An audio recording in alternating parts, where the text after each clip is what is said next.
السلام عليكم ورحمة الله تعالى وبركاته. كامتداد لدرس المناعة، درسنا اليوم يتمحور حول اضطرابات الجهاز المناعي، وبداية بحالة الأرجية.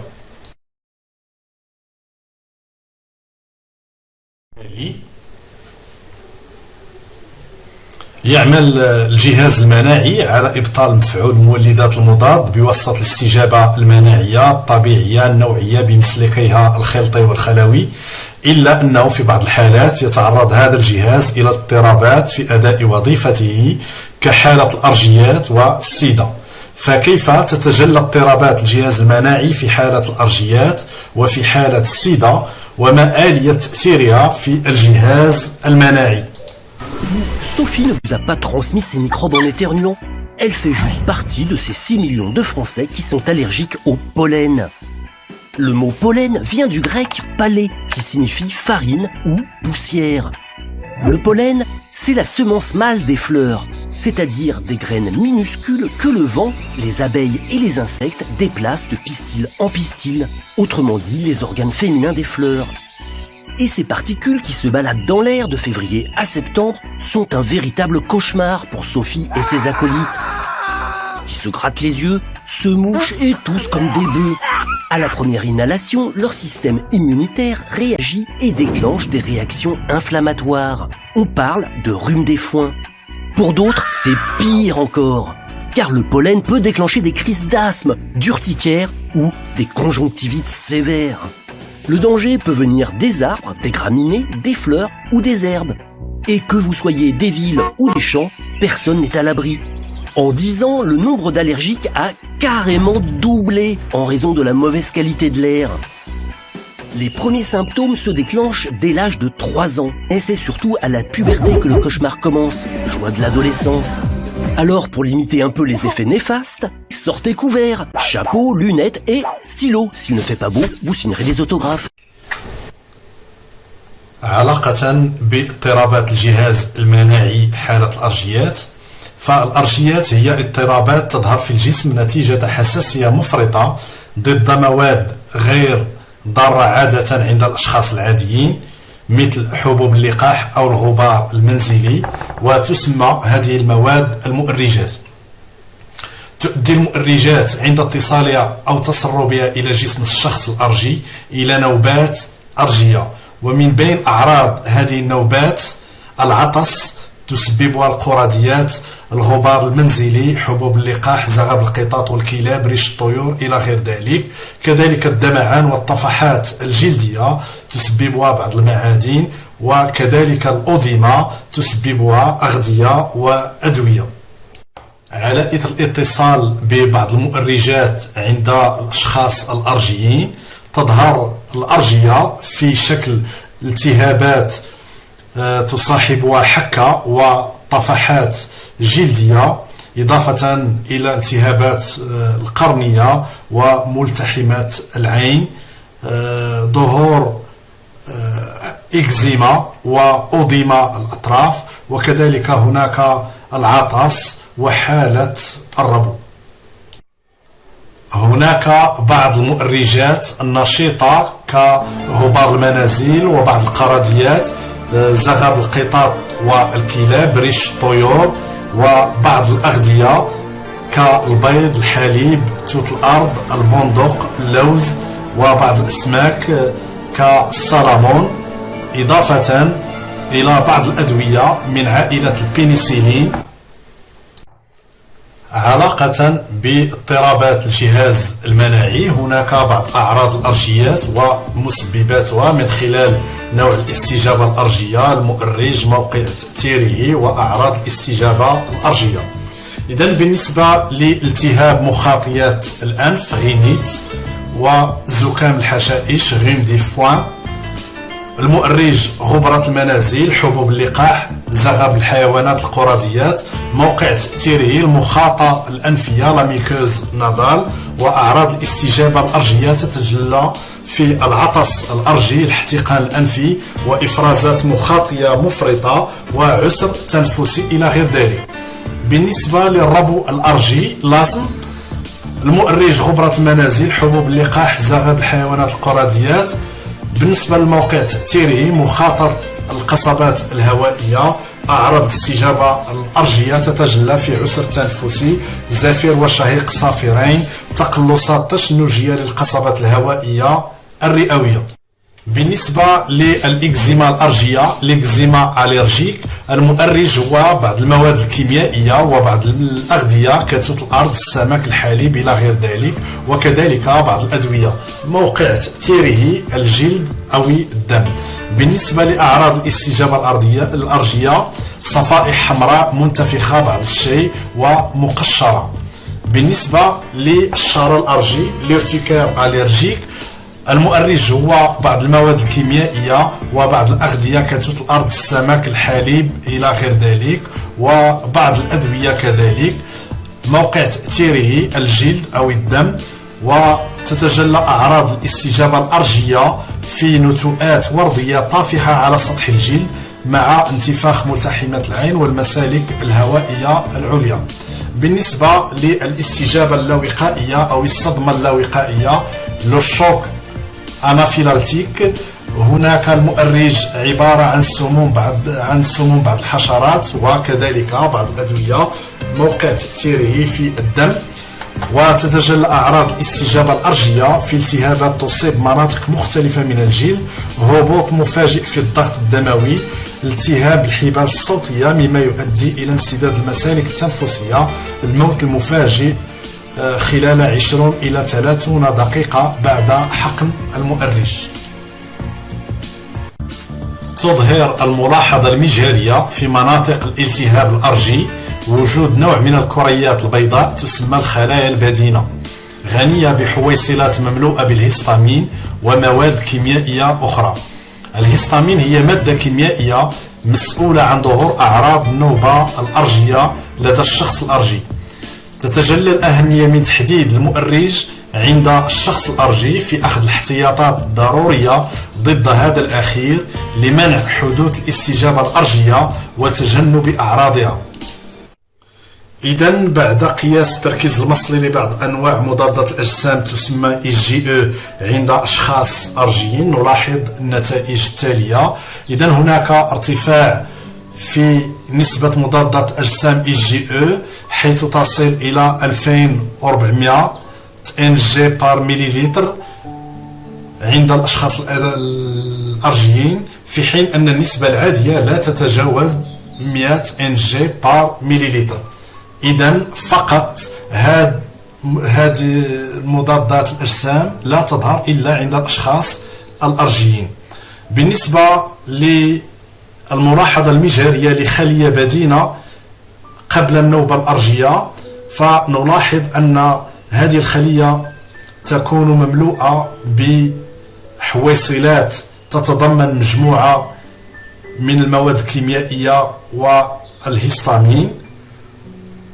وبعد النوبة الأرجية نلاحظ أن الخلية البدينة فهي شبه خالية من الحويصلات المملوءة بالهستامين ومواد كيميائية، ونفسر ذلك بكون أن بعد الاتصال الأول بمؤرج معين تنتج الكريات LB مضادات أجسام نوعية تسمى IgE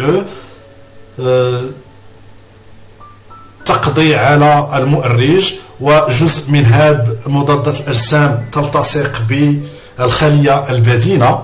وبعد الاتصال الثاني بنفس المؤرج هذه المضادات الأجسام النوعية IgE تعمل على تغيير شكل الخلية البدينة مما يؤدي إلى إفراغ محتوى الحويصلات من الهستامين ومواد كيميائية أخرى، وهذا ما يسبب النوبة الأرجية المتمثلة في الربو والأوديما وانقباض العضلات التنفسية، وقد يؤدي كذلك إلى الموت المفاجئ خلال 20 إلى 30 دقيقة، أي ما يعرف بالصدمة اللاوقائية، وذلك نتيجة في هبوط مفاجئ في الضغط الدموي. L'immunothérapie allergénique, une action au cœur de l'allergie. Les allergies respiratoires se manifestent souvent par des symptômes au niveau du nez, des yeux et de la gorge. Ces symptômes surviennent lorsque le patient allergique est en contact avec une substance étrangère au corps, appelée allergène, inoffensive pour la plupart des individus. L'allergie a des répercussions handicapantes au quotidien: sommeil perturbé, fatigue, absentéisme, baisse des performances professionnelles et scolaires, impact sur les activités quotidiennes, les loisirs et les relations sociales. Pourquoi sommes-nous allergiques? L'allergie est une réaction excessive des défenses immunitaires au contact de l'allergène. Cette réaction se déroule en deux phases. La première phase est une phase de sensibilisation. Lors du premier contact avec l'allergène, les défenses immunitaires considèrent que cet allergène est une substance ennemie. Les cellules des défenses immunitaires, macrophages et lymphocytes, interagissent entre elles. Les lymphocytes fabriquent des anticorps spécifiques à l'allergène qui vont aller se fixer sur d'autres cellules appelées mastocytes. Ces mastocytes sont alors sensibilisés à l'allergène. La deuxième phase est une phase de réaction qui se produit lors d'un nouveau contact avec l'allergène. Les mastocytes, sensibilisés à l'allergène, le reconnaissent immédiatement et libèrent ces substances inflammatoires pour mobiliser les défenses immunitaires. Ces molécules inflammatoires sont responsables des symptômes de l'allergie. L'allergie respiratoire est une maladie chronique, évolutive, héréditaire qui, non traitée, s'aggrave. Les patients sensibles à un allergène développent souvent au cours du temps une sensibilisation à d'autres allergènes. La rhinite allergique peut entraîner l'apparition d'un asthme. Peut-on modifier la réaction allergique? Pour traiter l'allergie, il existe deux types de traitements. Les traitements symptomatiques, prescrits en première intention pour soulager la crise. L'immunothérapie allergénique, aussi appelée désensibilisation, seul traitement de fond qui agit directement sur la cause de l'allergie. Sur le même principe que le vaccin, elle consiste à administrer au patient l'allergène responsable de ses symptômes de façon progressive et régulière afin d'induire une tolérance de l'allergène. Comment ça marche? L'immunothérapie allergénique réhabitue l'organisme à la présence de l'allergène et rééquilibre la réponse des défenses immunitaires. Elle permet d'obtenir une diminution, voire une disparition totale des symptômes de l'allergie. Elle peut prévenir également la sensibilisation à d'autres allergènes et l'apparition d'un asthme. En agissant directement sur la cause, l'immunothérapie allergénique est donc le seul traitement qui peut traiter durablement la maladie allergique. Seul le spécialiste de l'allergie peut évaluer la pertinence d'un traitement d'immunothérapie allergénique. Le spécialiste réalise d'abord un bilan allergologique incluant un interrogatoire clinique, un diagnostic approfondi à l'aide de tests cutanés et éventuellement de tests sanguins pour déterminer le ou les allergènes auxquels la personne est sensible. Le spécialiste de l'allergie propose le traitement le plus adapté en fonction du bilan allergologique du patient. L'immunothérapie allergénique existe sous deux formes d'administration. La voie sublinguale, aujourd'hui couramment utilisée, consiste à déposer sous la langue une solution en gouttes ou un comprimé. Le traitement est pris par le patient à son domicile. La voie sous-cutanée consiste à réaliser régulièrement des injections en milieu médical. Qui peut bénéficier d'une immunothérapie allergénique? L'immunothérapie allergénique est indiquée chez les personnes atteintes de rhinite ou d'asthme allergique léger à modéré lorsque les traitements symptomatiques s'avèrent insuffisants. Elle peut être initiée dès l'âge de 5 ans.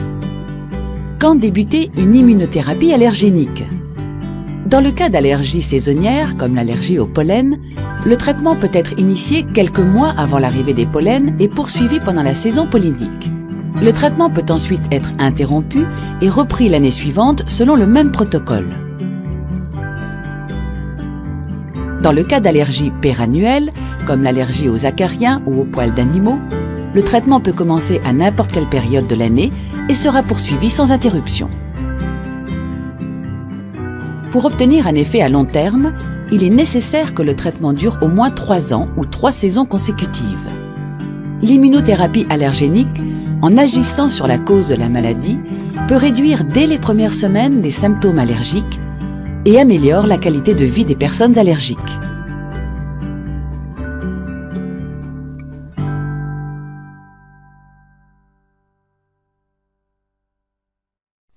يمكن الاختبار الجلدي من تحديد نوع المؤرج المسؤول عن أرجية معينة. لتحديد المؤرج المسؤول أو المؤرجات المسؤولة عن أرجية معينة يلجأ الطبيب المختص إلى إجراء اختبارات جلدية تتمثل في حقن كميات ضئيلة من مختلف المؤرجات المعروفة والنشيطة حسب الفصل من فصول السنة تحت جلد المريض. إذن يظهر رد فعل الجسم على شكل التهاب محلي على مستوى منطقة حقن المؤرج الذي يكون الجسم حساسا اتجاهه، بينما لا يظهر أي رد فعل في نقاط حقن المؤرجات الأخرى. On first exposure, the inhaled allergen enters the mucous membrane lining the nasal passages, where it is taken up by the antigen-presenting cell, which presents it to the T cells. These T cells activate the B cells to release substances called IgE antibodies against the allergen. These IgE antibodies sit on the surface of the mast cells. The mast cells have granules containing chemical mediators like histamine and prostaglandins, etc. On exposure, the allergen binds to the IgE antibodies present on the mast cells, cross-linking them. This results in the release of histamine, prostaglandins, and other mediators into the surrounding tissue. These mediators cause dilation of the surrounding blood vessels and increase their permeability. This results in the nasal stuffiness, sneezing, and mucus discharge of allergic rhinitis. Antihistamines work by blocking the action of histamines at its receptors and thus decreasing the body's reaction to the allergen. بالنسبة لآلية الاستجابة الأرجية هناك مرحلة أولى تسمى مرحلة التحسيس، حيث يؤدي الاتصال الأول لأول مرة بمؤرج معين لدى الشخص الأرجي إلى استجابة مناعية خلطية. تنتهي هذه الاستجابة بإفراز مضادات أجسام نوعية IgE من طرف اللمفاويات B، يرتبط بعضها بالمؤرج مشكلة مركبات تنتهي بالقضاء على المؤرج، في حين يرتبط بعضها الآخر بالخلايا البدينة التي تصبح محسسة وتنتج مواد كيميائية والهستامين داخل حويصلات، وبالتالي يصبح الشخص محسسا. حتى الآن لن تظهر الأعراض بالنسبة للاستجابة الأرجية. بالنسبة للمرحلة الثانية أي مرحلة الاستجابة الأرجية الفورية، فعلى إثر الاتصال الثاني بنفس المؤرج يثبت هذا الأخير على مضادات أجسام نوعية IgE المثبتة بدورها على الخلايا البدينة، فتنشط هذه الأخيرة لتفرز وسائط التهابية كالهستامين ومواد كيميائية أخرى. تتسبب الهستامين والوسائط الكيميائية الأخرى في ظهور أعراض التهابية تؤدي إلى النوبة الأرجية المتمثلة في الربو والتقلص العضلات المسالك التنفسية والأوديما، ويمكن أن تصل إلى الصدمة اللاوقائية الناتجة عن هبوط مفاجئ في الضغط الدموي، والتي يمكن أن تؤدي إلى موت مفاجئ خلال 20 إلى 30 دقيقة. Des yeux rouges qui piquent, des éternuements, une toux irritative, des symptômes annonciateurs des pollens. De quoi faire détester la campagne à certaines. Je suis comme ça depuis toute petite. Alors, je suis allergique à tout ce qui est graminées, pollen, mais également poils des chats, poussière, acariens. En moi, c'est presque une habitude en fait. Annuellement, il y a une période comme ça, un petit peu délicate, perturbante et un peu handicapante, et puis après ça passe. Voilà. Ça me gratte le nez et j'éternue des fois.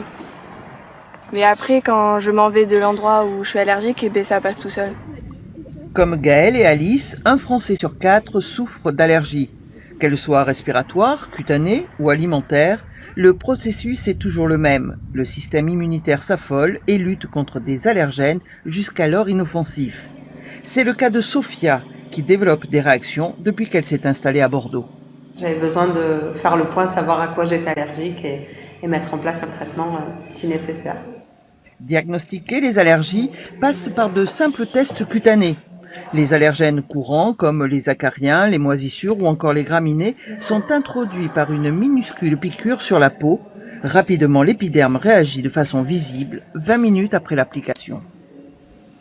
Les tests aux acariens sont positifs, avec un bouton, un érythème autour, une rougeur.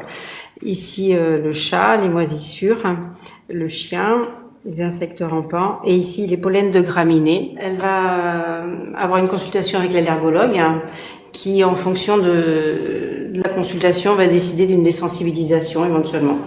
Contrairement aux idées reçues, les allergènes sont plus nombreux à l'intérieur de nos habitations qu'à l'extérieur. On est dans des habitats qui sont un peu plus petits, qui sont très fermés, qui sont très confortables, mais qui sont particulièrement chauds, qui conservent l'humidité, dans lesquels peuvent se développer très facilement les acariens. Et en même temps, il y a tout un tas de produits chimiques qui sont diffusés à partir des meubles, à partir des peintures, à partir des aérosols qu'on utilise, et qui sont des cofacteurs de développement éventuellement d'allergies. Les microbes restent une barrière efficace contre les allergies. Une trop grande hygiène dès la petite enfance empêche le corps de s'immuniser. بالنسبة لطرق الوقاية من الأرجيات وعلاجها، لتجنب الإصابة بالأرجيات يجب تفادي جميع أنواع المؤرجات، وعند الإصابة بها يجب الخضوع للاختبار الجلدي. الاختبار الجلدي يمكن من تحديد المؤرج أو المؤرجات المسؤولة عن الأرجية، وبالتالي العمل على تفاديه أو تفاديها قدر الإمكان. هناك علاج مناعي يدوم مدة طويلة يؤدي إلى التخفيف من تأثير الحساسية، ويمكن التخفيف من حدة النوبة الأرجية باستعمال أدوية تحتوي على مواد مضادة للهستامين لزونتي هستامينيك، وذلك مباشرة بعد حدوث النوبة، حيث تعمل مضادات الهستامين إلى توقيف إفراز مادة الهستامين وبالتالي توقيف أعراض النوبة. استعمال أدرينالين في حالة الطوارئ، مثلا لسعات النحل، فهناك أشخاص إذا تم لسعهم من طرف النحل ففي حالة عدم استعمال الأدرينالين سيموتون. شكرا على انتباهكم وإلى حصة مقبلة إن شاء الله.